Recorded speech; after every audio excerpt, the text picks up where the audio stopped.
लीजिए सुनिए।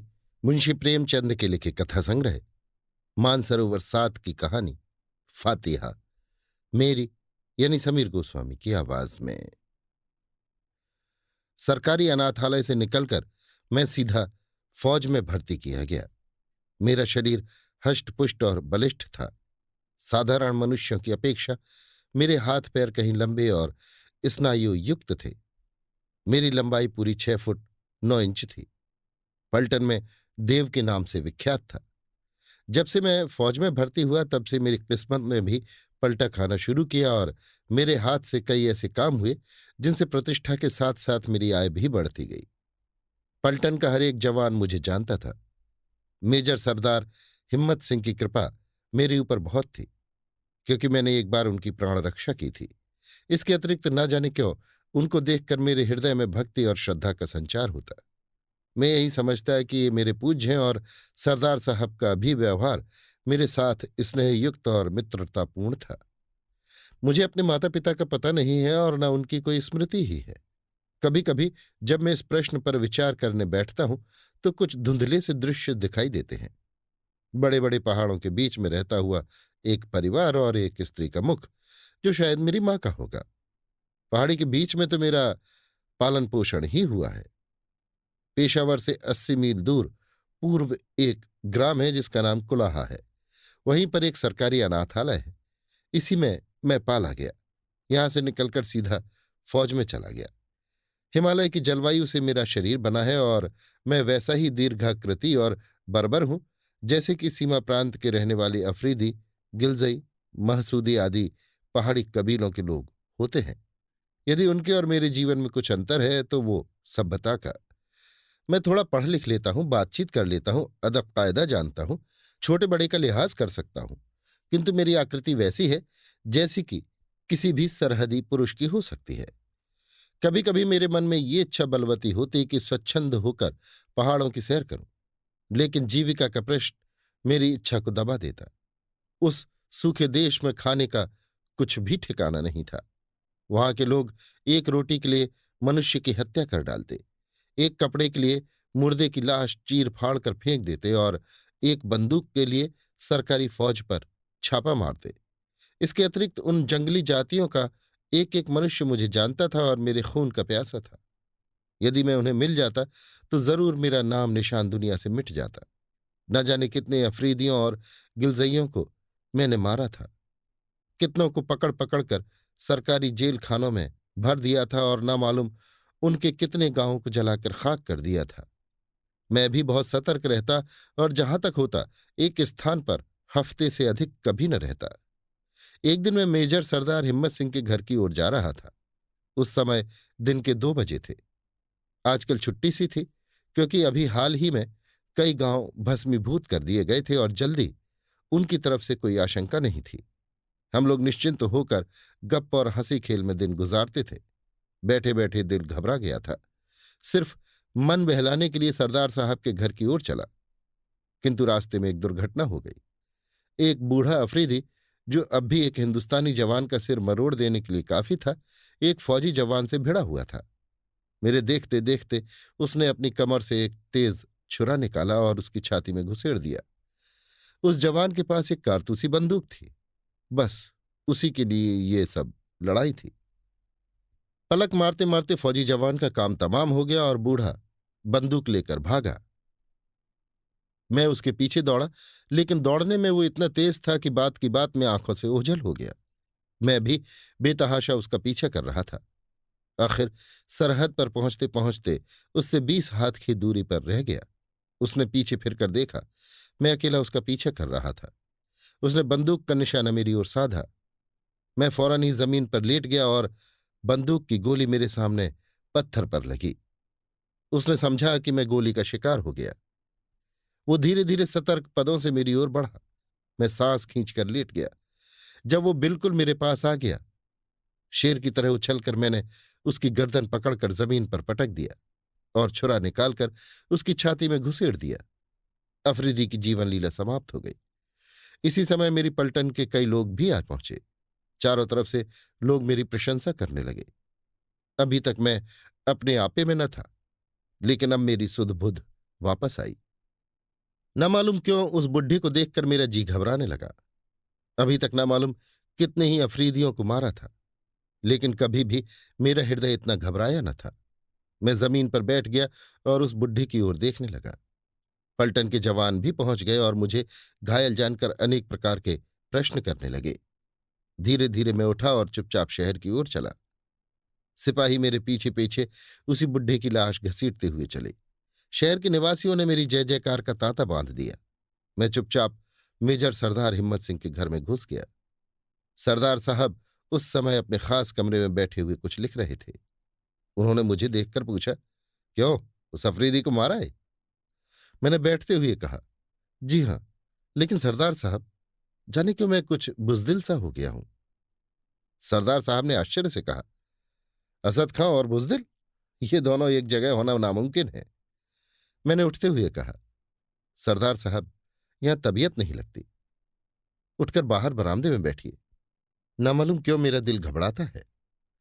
सरदार साहब उठकर मेरे पास आए और स्नेह से मेरी पीठ पर हाथ फेरते हुए कहा, असद, तुम दौड़ते दौड़ते थक गए हो, और कोई बात नहीं है।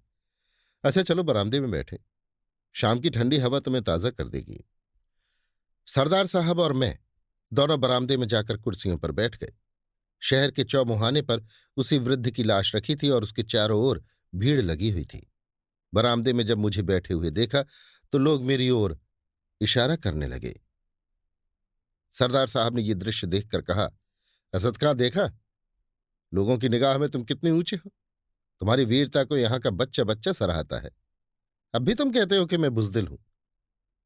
मैंने मुस्कुराकर कहा, जब से इस बुढ़े को मारा है तब से मेरा दिल मुझे धिक्कार रहा है। सरदार साहब ने हंसकर कहा, क्योंकि तुमने अपने से निर्बल को मारा है। मैंने अपनी दिल जमाई करते हुए कहा, मुमकिन है ऐसा ही हो। इसी समय एक अफरीदी रमणी धीरे धीरे आकर सरदार साहब के मकान के सामने खड़ी हो गई। ज्यों ही सरदार साहब ने देखा, उनका मुंह सफेद पड़ गया। उनकी भयभीत दृष्टि उसकी ओर से फिरकर मेरी ओर हो गई। मैं भी आश्चर्य से उनके मुंह की ओर निहारने लगा। उस रमणी का सा सुगठित शरीर मर्दों का भी कम होता है। खाकी रंग के मोटे कपड़े का पायजामा और नीले रंग का मोटा कुर्ता पहने हुए थी। बलूची औरतों की तरह सिर पर रूमाल बांध रखा था। रंग चंपई था और यौवन की आभा फूट फूट कर बाहर निकली पड़ती थी। इस समय उसकी आंखों में ऐसी भीषणता थी जो किसी के दिल में भय का संचार करती। रमणी की आंखें सरदार साहब की ओर से फिरकर मेरी ओर आईं और उसने यों घूरना शुरू किया कि मैं भी भयभीत हो गया। रमणी ने सरदार साहब की ओर देखा और फिर जमीन पर थूक दिया और मेरी ओर देखती हुई धीरे धीरे दूसरी ओर चली गई। रमणी को जाते देखकर सरदार साहब की जान में जान आई। मेरे सिर पर से भी एक बोझ हट गया। मैंने सरदार साहब से पूछा, क्यों, क्या आप इसे जानते हैं?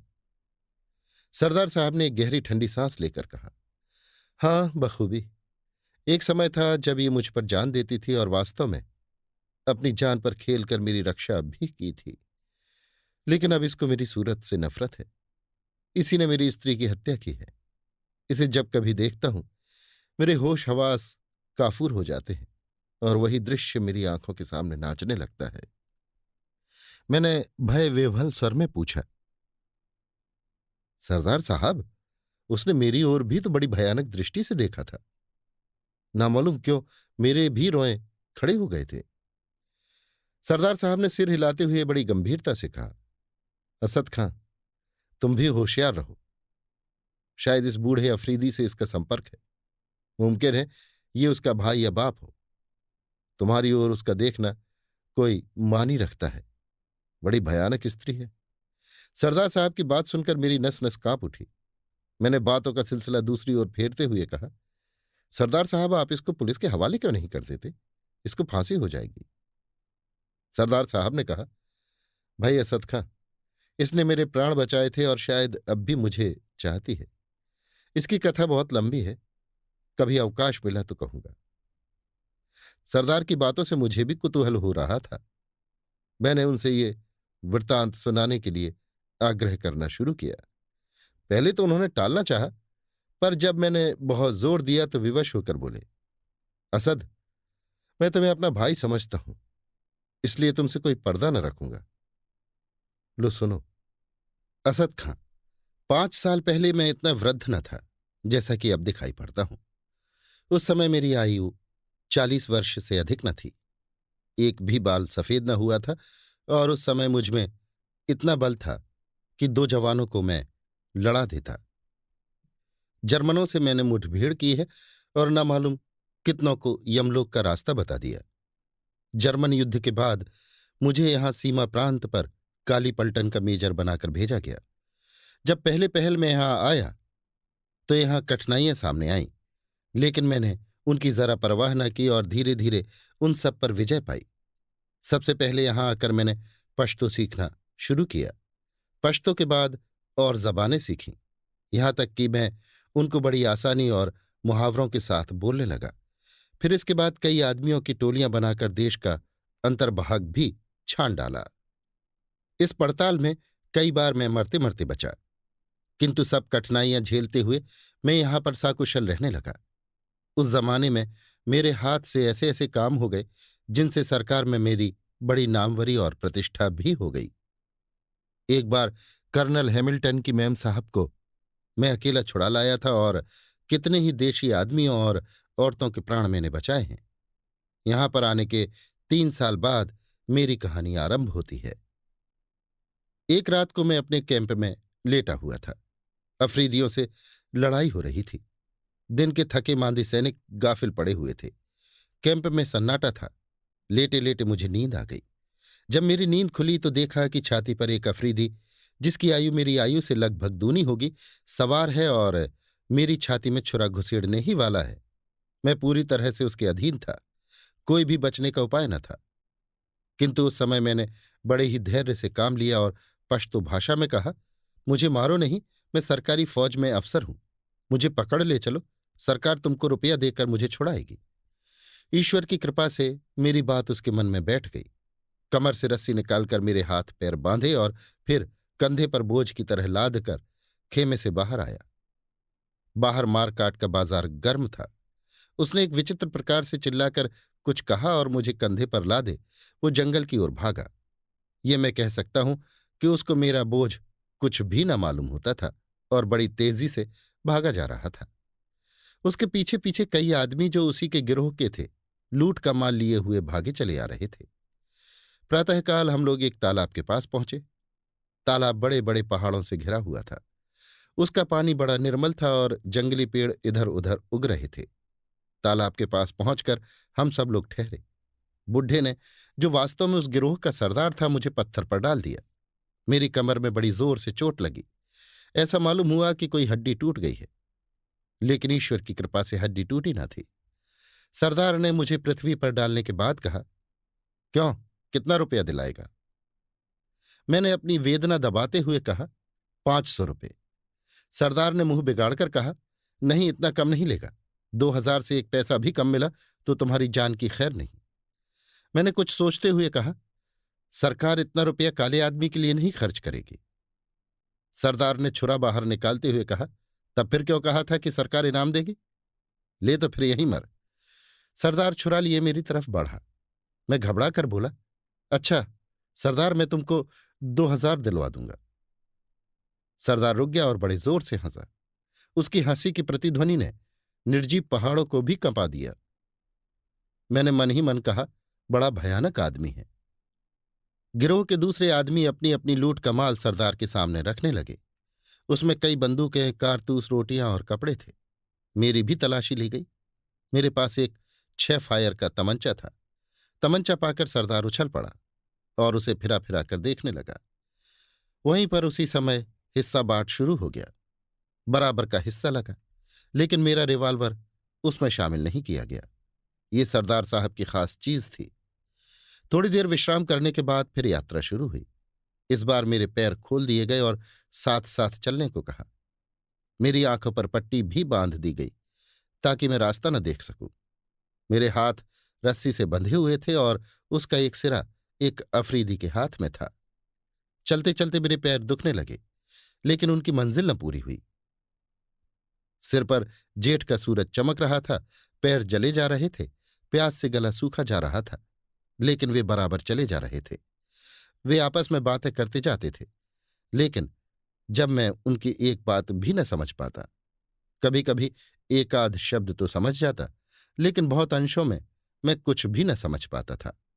वे लोग इस समय अपनी विजय पर प्रसन्न थे और एक अफरीदी ने अपनी भाषा में एक गीत गाना शुरू किया।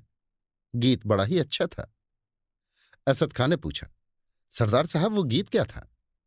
सरदार साहब ने कहा, उस गीत का भाव याद है। भाव ये है कि एक अफरीदी जा रहा है, उसकी स्त्री कहती है, कहाँ जाते हो? युवक उत्तर देता है, जाते हैं तुम्हारे लिए रोटी और कपड़ा लाने। स्त्री पूछती है, और कुछ अपने बच्चों के लिए नहीं लाओगे? युवक उत्तर देता है, बच्चे के लिए बंदूक लाऊंगा, ताकि जब वो बड़ा हो तो वो भी लड़े और अपनी प्रेमिका के लिए रोटी और कपड़ा ला सके। स्त्री कहती है, ये तो कहो कब आओगे? युवक उत्तर देता है, आऊंगा तभी जब कुछ जीत लाऊंगा, नहीं तो वहीं मर जाऊंगा।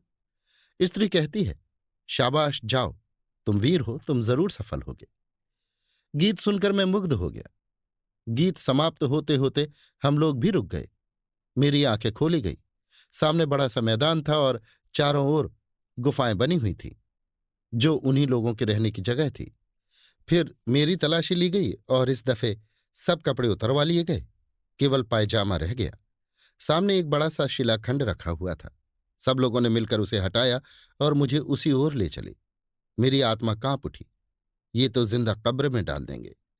मैंने बड़ी ही वेदनापूर्ण दृष्टि से सरदार की ओर देखकर कहा, सरदार, सरकार तुम्हें रुपया देगी, मुझे मारो नहीं। सरदार ने हंसकर कहा, तुम्हें मारता कौन है? कैद किया जाता है। इस घर में बंद रहोगे, जब रुपया आ जाएगा छोड़ दिए जाओगे। सरदार की बात सुनकर मेरे प्राण में प्राण आए। सरदार ने मेरी पॉकेट बुक और पेंसिल सामने रखते हुए कहा, लो, इसमें लिख दो, अगर एक पैसा भी कमाया तो तुम्हारी जान की खैर नहीं। मैंने कमिश्नर साहब के नाम एक पत्र लिखकर दे दिया। उन लोगों ने मुझे उसी अंधकूप में लटका दिया और रस्सी खींच ली। सरदार साहब ने एक लंबी सांस ली और कहना शुरू किया, असद खां, जिस समय मैं उस कुएं में लटकाया जा रहा था, मेरी अंतरात्मा कांप रही थी। नीचे घटाटोप अंधकार की जगह हल्की चांदनी छाई हुई थी। भीतर से गुफा न बहुत छोटी और न बहुत बड़ी थी। फर्श खुरदुरा था। ऐसा मालूम होता था कि बरसों यहां पानी की धारा गिरी है और ये गड्ढा तब जाकर तैयार हुआ है। पत्थर की मोटी दीवार से वो कूप घिरा हुआ था और उसमें जहां तहां छेद थे, जिनसे प्रकाश और वायु आती थी। नीचे पहुंचकर मैं अपनी दशा का हेर फेर सोचने लगा। दिल बहुत घबराता था। कालकोठरी की यंत्रणा भोगना भी भाग्य में विधाता ने लिख दिया था। धीरे धीरे संध्या का आगमन हुआ। उन लोगों ने अभी तक मेरी कुछ खोज खबर न ली थी। भूख से आत्मा व्याकुल हो रही थी। बार बार विधाता और अपने को कोसता। जब मनुष्य निरुपाय हो जाता है तो विधाता को कोसता है। अंत में एक छेद से 4 बड़ी बड़ी रोटियां किसी ने बाहर से फेंकी। जिस तरह कुत्ता एक रोटी के टुकड़े पर दौड़ता है, वैसे ही मैं भी दौड़ा और उठकर उस छेद की ओर देखने लगा। लेकिन फिर किसी ने कुछ न फेंका और न कुछ आदेश ही मिला। मैं बैठकर रोटियां खाने लगा। थोड़ी देर बाद उसी छेद पर एक लोहे का प्याला रख दिया गया, जिसमें पानी भरा हुआ था। मैंने परमात्मा को धन्यवाद देकर पानी उठाकर पिया। जब आत्मा कुछ तृप्त हुई तो कहा, थोड़ा पानी और चाहिए। इस पर दीवार की उस ओर से एक भीषण हंसी की प्रतिध्वनि सुनाई दी और किसी ने खनखनाते हुए स्वर में कहा, पानी अब कल मिलेगा, प्याला दे दो, नहीं तो कल भी पानी नहीं मिलेगा। क्या करता, हार कर प्याला वहीं रख दिया। इस प्रकार कई दिन बीत गए। नित्य दोनों समय पर 4 रोटियां और एक प्याला पानी मिल जाता था। धीरे धीरे मैं भी इस शुष्क जीवन का आदी हो गया। निर्जनता अब उतनी न खलती। कभी कभी मैं अपनी भाषा में और कभी कभी पश्तो में गाता। इससे मेरी तबीयत कुछ बहल जाती और हृदय भी शांत हो जाता। एक दिन रात्रि के समय मैं एक पश्तो गीत गा रहा था। मजनू झुलसाने वाले बगुलों से कह रहा था, तुम में क्या वो हरारत नहीं है जो काफिलों को जलाकर खाक कर देती है? आखिर वो गर्मी मुझे क्यों नहीं जलाती? क्या इसलिए कि मेरे अंदर खुद एक ज्वाला भरी हुई है? देखो, जब लैला ढूंढती हुई यहां आवे तो मेरा शरीर बालू से ढक देना, नहीं तो शीशे की तरह लैला का हृदय टूट जाएगा। मैंने गाना बंद कर दिया। उसी समय छेद से किसी ने कहा, कैदी, फिर तो गाओ। मैं चौंक पड़ा। बड़ी खुशी भी हुई, कुछ आश्चर्य भी। पूछा, तुम कौन हो? उसी छेद से उत्तर मिला, मैं हूं तूरिया, सरदार की लड़की। मैंने पूछा, क्या तुमको ये गाना पसंद है? तूरिया ने उत्तर दिया, हाँ कैदी, गाओ, मैं फिर सुनना चाहती हूं। मैं हर्ष से गाने लगा। गीत समाप्त होने पर तूरिया ने कहा, तुम रोज यही गीत मुझे सुनाया करो, इसके बदले में मैं तुमको और रोटियां और पानी दूंगी। तूरिया चली गई। इसके बाद मैं सदा रात के समय वही गीत गाता और तूरिया सदा दीवार के पास आकर सुनती। मेरे मनोरंजन का एक मार्ग और निकल आया। धीरे धीरे 1 मास बीत गया, पर किसी ने अभी तक मेरे छुड़ाने के लिए रुपया न भेजा। ज्यों ज्यों दिन बीतते जाते मैं अपने जीवन से निराश होता जाता। ठीक 1 महीने बाद सरदार ने आकर कहा, कैदी, अगर कल तक रुपया न आएगा तो तुम मार डाले जाओगे। मैं अब रोटियां नहीं खिला सकता। मुझे जीवन की कुछ आशा न रही। उस दिन न मुझसे खाया गया और न कुछ पिया ही गया। रात हुई, फिर रोटियां फेंक दी गई, लेकिन खाने की इच्छा नहीं हुई। निश्चित समय पर तूरिया ने आकर कहा, कैदी गाना गाओ। उस दिन मुझे कुछ अच्छा न लगता था, मैं चुप रहा। तूरिया ने फिर कहा, कैदी क्या सो गया? मैंने बड़े ही मलिन स्वर में कहा, नहीं, आज सोकर क्या करूं, कल सोऊंगा कि फिर जागना न पड़ेगा। तूरिया ने प्रश्न किया, क्यों, क्या सरकार रुपया न भेजेगी? मैंने उत्तर दिया, भेजेगी तो, लेकिन कल तो मैं मार डाला जाऊंगा। मेरे मरने के बाद रुपया भी आया तो मेरे किस काम का? तूरिया ने सांत्वनापूर्ण स्वर में कहा, अच्छा तुम गाओ, मैं कल तुम्हें मरने न दूंगी। मैंने गाना शुरू किया। जाते समय तूरिया ने पूछा, कैदी, तुम कटघरे में रहना पसंद करते हो? मैंने सहर्ष उत्तर दिया, हाँ, किसी तरह इस नरक से छुटकारा मिले। तूरिया ने कहा, अच्छा कल मैं अब्बा से कहूंगी। दूसरे ही दिन मुझे अंधकूप से बाहर निकाला गया। मेरे दोनों पैर 2 मोटी शहतीरों के छेदों में बंद कर दिए गए और वो काठ की ही कीलों से प्राकृतिक गड्ढों में कस दिए गए। सरदार ने मेरे पास आकर कहा, कैदी, 15 दिन की अवधि और दी जाती है, इसके बाद तुम्हारी गर्दन तन से अलग कर दी जाएगी। आज दूसरा खत अपने घर को लिखो। अगर ईद तक रुपया न आया तो तुम्ही को हलाल किया जाएगा। मैंने दूसरा पत्र लिखकर दे दिया। सरदार के जाने के बाद तूरिया आई। ये वही रमणी थी जो अभी गई है। यही उस सरदार की लड़की थी।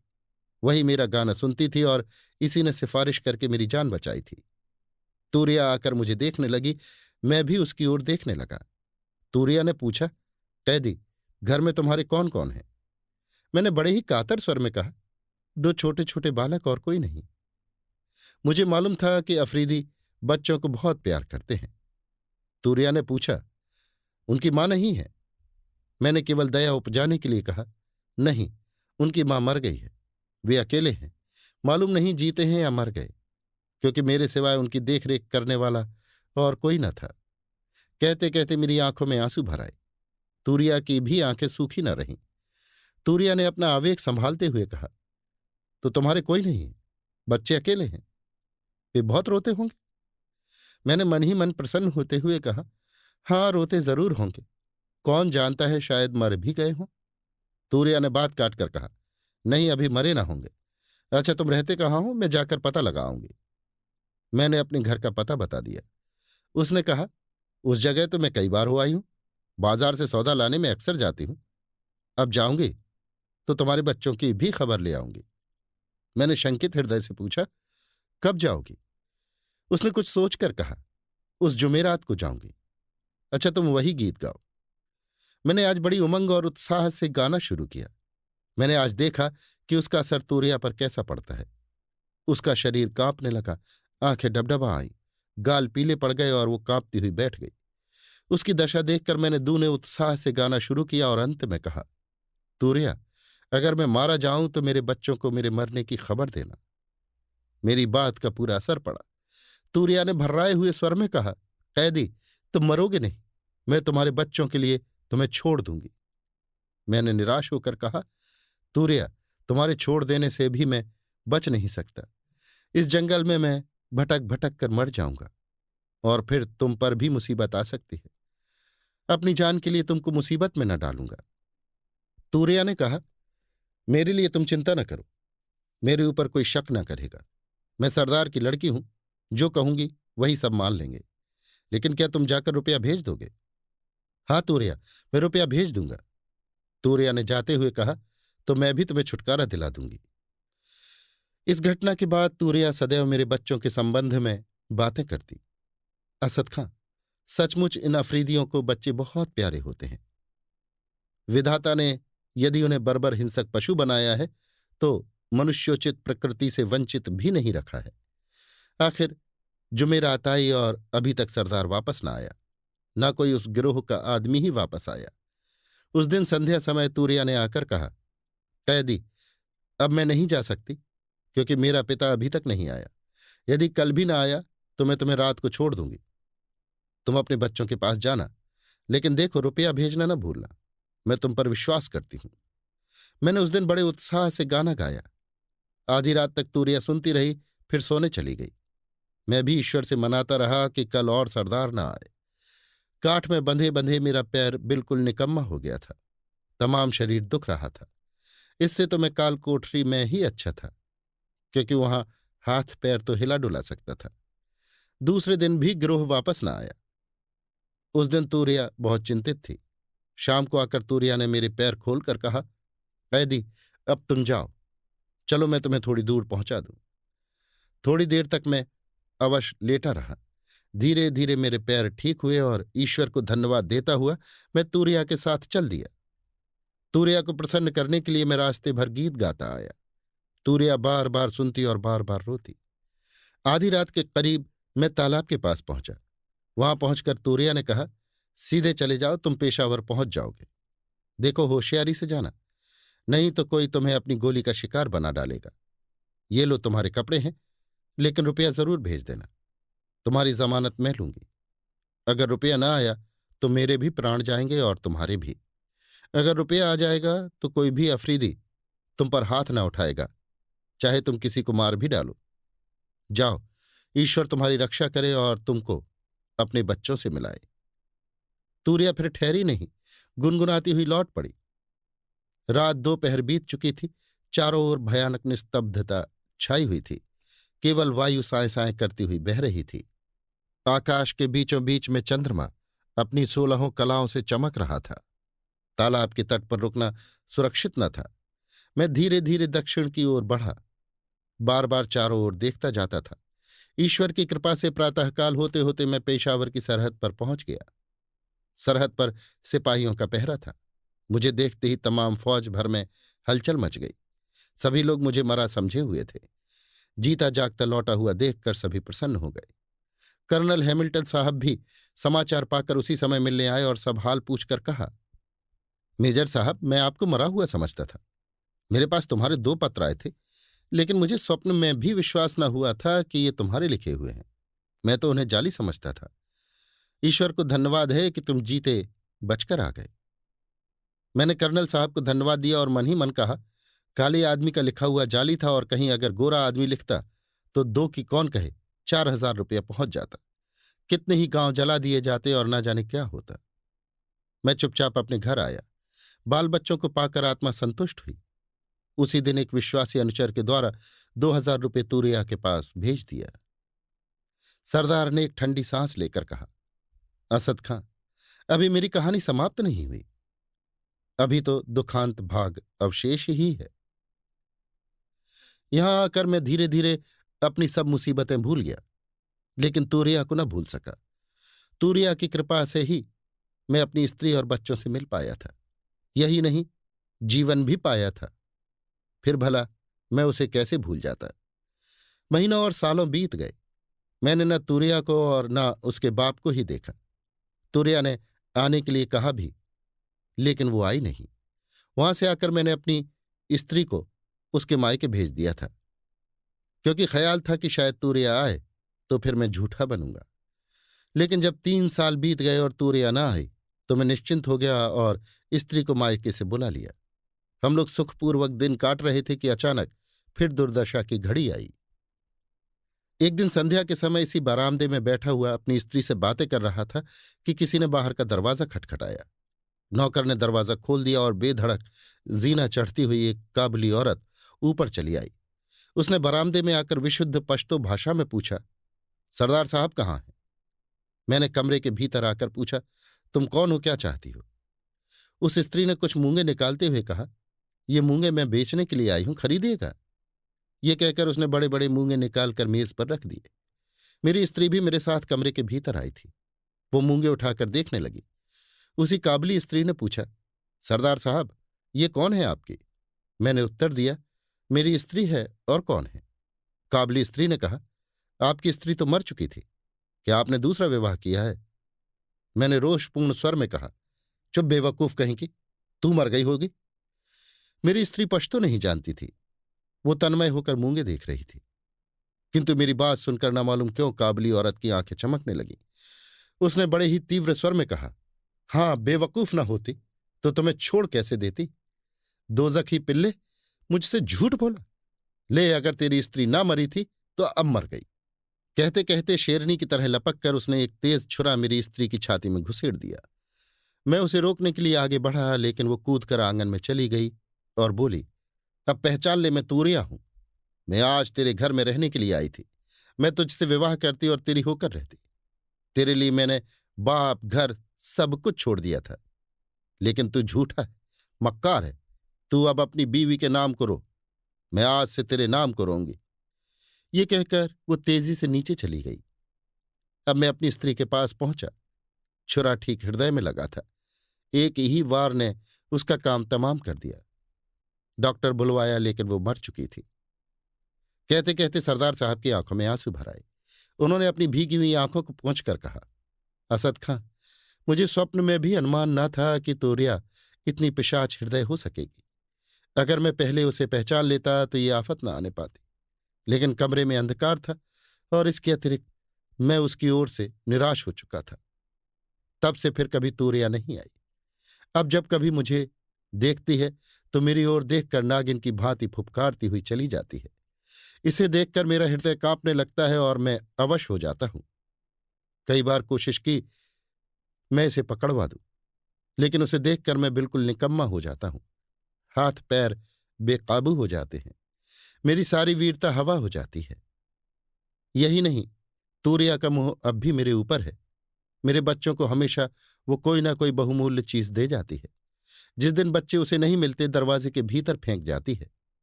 उनमें एक कागज का टुकड़ा बंधा होता है, जिसमें लिखा रहता है, सरदार साहब के बच्चों के लिए। मैं अभी तक इस स्त्री को नहीं समझ पाया। जितना ही समझने का यत्न करता हूं, उतनी ही याद कठिन होती जाती है। नहीं समझ में आता कि ये मानवी है या राक्षसी। इसी समय सरदार साहब के लड़के ने आकर कहा, देखिए, वही औरत ये सोने का ताबीज दे गई है। सरदार ने मेरी ओर देखकर कहा, देखा असद खां, मैं तुमसे कहता ना था। देखो, आज भी ये ताबीज दे गई। ना मालूम कितने ही ताबीज और कितनी ही दूसरी चीजें अर्जुन और निहाल को दे गई होगी। कहता हूं कि तूरिया बड़ी ही विचित्र स्त्री है। सरदार साहब से विदा होकर मैं घर चला। चौरास्ते से बुड्ढे की लाश हटा दी गई थी, पर वहां पहुंचकर मेरे रोए खड़े हो गए। मैं आप 1 मिनट वहां खड़ा हो गया। सहसा पीछे देखा। छाया की भांति एक स्त्री मेरे पीछे पीछे चली आ रही थी। मुझे खड़ा देखकर वो स्त्री रुक गई और एक दुकान में कुछ खरीदने लगी। मैंने अपने हृदय से प्रश्न किया, क्या वो तूरिया है? हृदय ने उत्तर दिया, हां, शायद वही है। तूरिया मेरा पीछा क्यों कर रही है? ये सोचता हुआ मैं घर पहुंचा और खाना खाकर लेटा। पर आज की घटनाओं का मुझ पर ऐसा असर पड़ा था कि किसी तरह भी नींद न आती थी।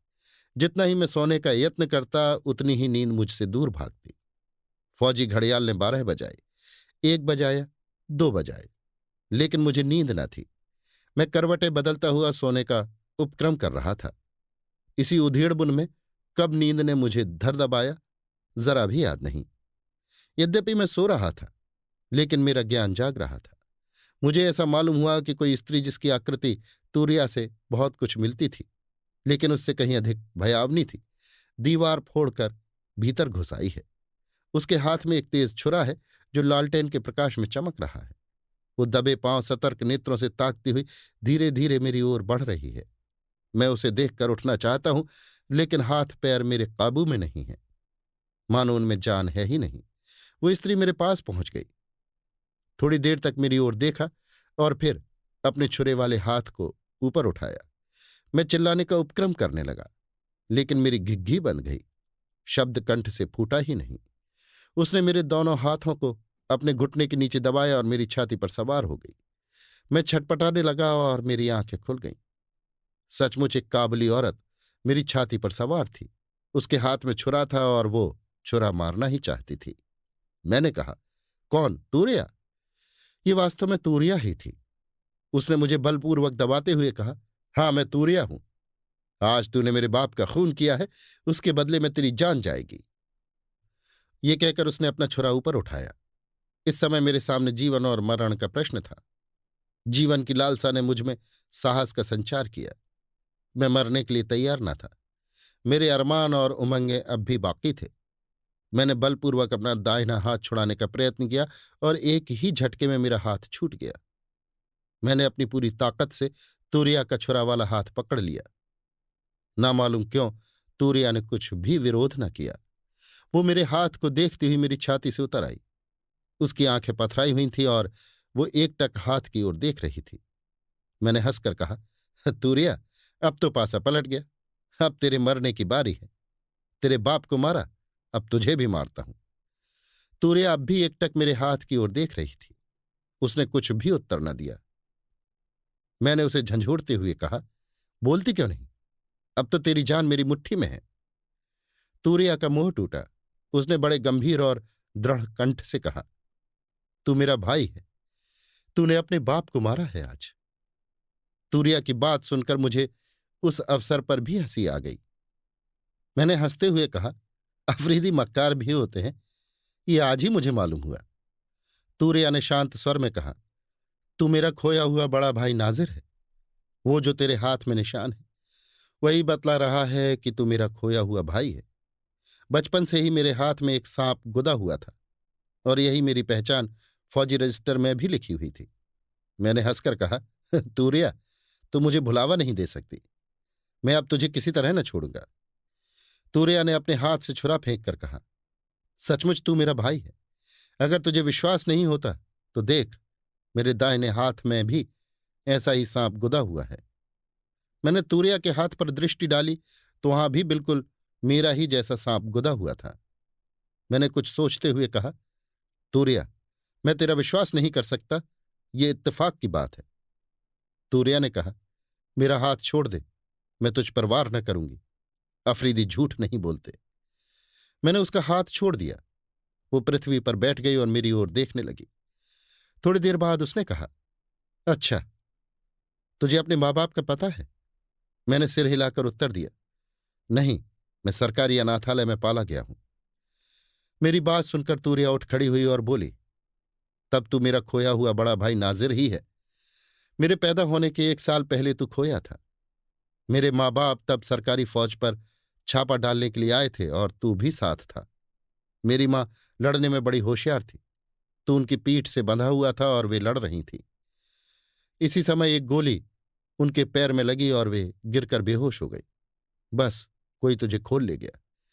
मेरी माँ को मेरा बाप अपने कंधे पर उठा लाया, लेकिन तुझे खोज न सका।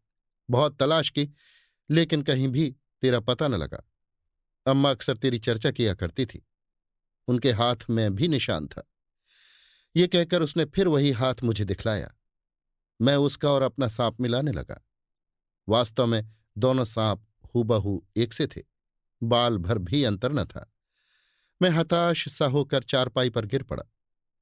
तूरिया मेरे पास बैठकर स्नेह से मेरे माथे का पसीना पोंछने लगी। उसने कहा, नाजिर, मां कहती थी कि तू मरा नहीं, जिंदा है। एक दिन जरूर तू हम लोगों से मिलेगा। तूरिया की बात पर अब मुझे विश्वास हो चला था। जाने कौन मेरे हृदय में बैठा हुआ कह रहा था कि तूरिया जो कहती है ठीक है। मैंने एक लंबी सांस लेकर कहा, क्यों तूरिया, मैंने जिसे आज मारा वो हम लोगों का बाप था? तूरिया के मुंह पर शोक का एक छोटा सा बादल घिर आया। उसने बड़े ही दुखपूर्ण स्वर में कहा, हां नाजिर, वो अभागा हमारा बाप ही था। कौन जानता था कि वो अपने प्यारे लड़के के हाथों हलाल होगा। फिर सांत्वनापूर्ण स्वर में बोली, लेकिन नाजिर, तूने तो अनजान में ये काम किया है। बाप के मरने से मैं बिल्कुल अकेली हो गई थी, लेकिन अब तुझे पाकर बाप के रंज को भूल जाऊंगी। नाजिर, तू रंज न कर। तुझे क्या मालूम था कि कौन तेरा बाप है और कौन तेरी माँ है। देख, मैं ही तुझे मारने के लिए आई थी, तुझे मार डालती, लेकिन खुदा की मेहरबानी से मैंने अपना खानदानी निशान देख लिया। खुदा की ऐसी ही मर्जी थी। तूरिया से मालूम हुआ कि मेरे बाप का नाम हैदर खां था, जो अफरीदियों के एक गिरोह का सरदार था। मैंने सरदार हिम्मत सिंह के संबंध में भी तूरिया से बातें की तो मालूम हुआ कि तूरिया सरदार साहब को प्यार करने लगी थी। वो हमारे बाप से लड़ भिड़कर सरदार साहब से निकाह करने आई थी, लेकिन वहां इनकी स्त्री को पाकर वो ईर्ष्या और क्रोध से पागल हो गई और उसने उनकी स्त्री की हत्या कर डाली। काबली औरत के भेष में जाकर वो कुछ मजाक करना चाहती थी, लेकिन घटना चक्र उसे दूसरी ओर ले गया। मैंने सरदार साहब की दशा का वर्णन किया। सुनकर वो कुछ सोचती रही और फिर कहा, नहीं, वो आदमी झूठा और दगाबाज है, मैं उससे निकाह नहीं करूंगी, लेकिन तेरी खातिर अब सब भूल जाऊंगी। कल उनके बच्चों को ले आना, मैं प्यार करूंगी। प्रातःकाल तूरिया को देखकर मेरा नौकर आश्चर्य करने लगा। मैंने उससे कहा, ये मेरी बहन है। नौकर को मेरी बात पर विश्वास न हुआ। तब मैंने विस्तार पूर्वक सब हाल कहा और उसी समय अपने बाप की लाश की खबर लेने के लिए भेजा। नौकर ने आकर कहा, लाश अभी तक थाने पर रखी हुई है। मैंने बड़े साहब के नाम एक पत्र लिखकर सब हाल बता दिया और लाश पाने के लिए दरख्वास्त की। उसी समय साहब के यहां से स्वीकृति आ गई। एक पत्र लिखकर मेजर साहब को भी बुलवाया। मेजर साहब ने आकर कहा, क्या बात है असद, इतनी जल्दी आने के लिए क्यों लिखा? मैंने हंसते हुए कहा, मेजर साहब, मेरा नाम अब असद नहीं रहा, मेरा असली नाम है नाजिर। मेजर साहब ने साश्चर्य मेरी ओर देखते हुए कहा, रात भर में तुम पागल तो नहीं हो गए? मैंने हंसते हुए कहा, नहीं सरदार साहब, अभी और सुनिए। तूरिया मेरी सगी बहन है और जिसे कल मैंने मारा वो मेरा बाप था। सरदार साहब मेरी बात सुनकर मानो आकाश से गिर पड़े। उनकी आंखें कपाल पर चढ़ गईं। उन्होंने कहा, क्यों असद, तुम मुझे पागल कर डालोगे? मैंने सरदार साहब का हाथ पकड़कर कहा, आइए, तूरिया के मुंह से ही सब हाल सुन लीजिए। तूरिया मेरे यहां बैठी हुई आपकी प्रतीक्षा कर रही है। सरदार साहब सकते की हालत में मेरे पीछे पीछे चले। तूरिया उन्हें आते देखकर उठ खड़ी हुई और हंसती हुई बोली, कैदी, तुम वही गीत फिर गाओ। तूरिया की बात सुनकर मैं और सरदार साहब भी हंसने लगे। सरदार साहब को बिठाकर मैंने विस्तार पूर्वक सब हाल कहा। कहानी सुनकर सरदार साहब ने मुझसे कहा, नाजिर, अब तो मैं नाजिर ही कहूंगा। तूरिया को मैं तुमसे मांगता हूं, मैं इसके साथ विवाह करूंगा। मैंने हंसकर कहा, लेकिन आप हिंदू हैं और हम लोग मुसलमान। सरदार साहब ने हंसकर कहा, पलटनियों की कोई जात पात नहीं होती है। तूरिया ने उसी समय कहा, लेकिन सरदार साहब, मैं तुमसे विवाह नहीं करूंगी। हां, अगर तुम अपने दोनों बच्चों को मेरे पास भेज दो तो मैं उनकी मां बन जाऊंगी। सरदार साहब हंसते हुए विदा हुए। उसी दिन शाम को हमने सरदार साहब, तूरिया और दूसरे पलटनियों के साथ जाकर अपने बाप की लाश दफनाई। सूरज डूब रहा था, धीरे धीरे अंधेरा हो रहा था और हम दोनों, तूरिया और मैं, अपने बाप की कब्र पर फातिहा पढ़ रहे थे। अभी आप सुन रहे थे मुंशी प्रेमचंद के लिखे कथा संग्रह मानसरोवर 7 की कहानी फातिहा, मेरी यानी समीर गोस्वामी की आवाज में।